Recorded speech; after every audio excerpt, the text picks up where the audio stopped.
দেখো তোমাদের সামনে আবার আরেকটা ব্রেকফাস্ট নিয়ে চলে এসেছি। এটা হলো গরম গরম পরোটা, লাল লাল করে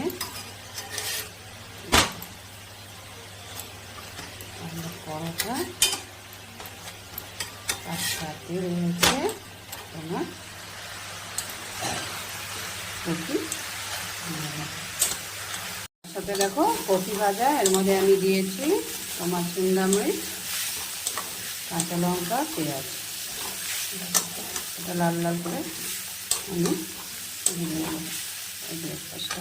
দেখো আমার ব্রেকফাস্টটা পুরো রেডি, পরোটা আর কপি ভাজা। আমার তো এই ব্রেকফাস্টটা খুবই ভালো লাগে। তোমাদের কার কার ভালো লাগে অবশ্যই কমেন্ট করে জানিও। আবার তোমাদের সামনে কোনো ব্রেকফাস্টের থালি নিয়ে চলে আসবো। ততক্ষণের জন্য টাটা।